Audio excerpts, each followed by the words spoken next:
Komisi Pemilihan Umum atau KPU Kota Bandar Lampung gelar simulasi pemilu bagi warga binaan di dalam Lapas Kelas 1 Raja Basa.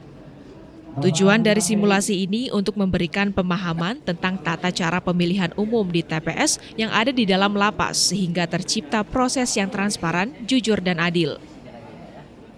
Setidaknya ada sekitar 101 dari warga binaan yang ikut dalam simulasi dari total 773 warga binaan yang akan mengikuti proses pemilu dalam menyalurkan hak suaranya.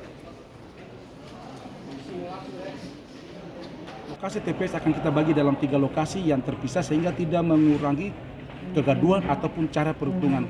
Kenapa ini kita lakukan? Kita ingin tunjukkan bahwa pelaksanaan pemilu di TPS khusus yang ada di Lapas Bandar Lampung betul-betul berjalan dengan aman, jujur, adil, dan transparan. Dan sekali yang jelas, kami akan dorong terus. Tidak boleh ada data gelap dalam rangka pesta demokrasi kita yang 2024.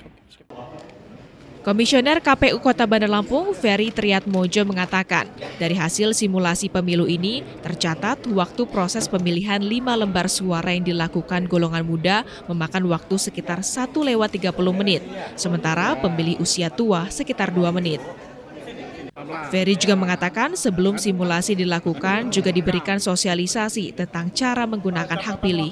Pertama penting ketika pemungutan suara kita ingin menghindari proses yang sedang berjalan dan sudah kita catat oleh petugas timer rata-rata waktu yang dibutuhkan oleh satu pemilih untuk menggunakan hak pilihnya mencoblos 5 surat suara ini ada perbedaan. Untuk pemilih muda rata-rata yang dibutuhkan maksimal 2 menit untuk 5 jenis surat suara, lalu kemudian saya balik ya, yang tua itu 2 menit rata-rata untuk menggunakan atau mencoblos 5 surat suara.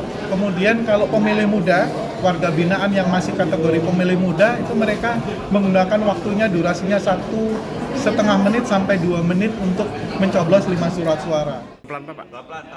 Di bulan Januari 2024 nanti, KPU Kota Bandar Lampung juga akan melakukan sosialisasi dan simulasi tentang mengenalkan surat suara dan tata cara dalam mencoblos kertas suara. Roma Afriya Idam, Kompas TV, Lampung.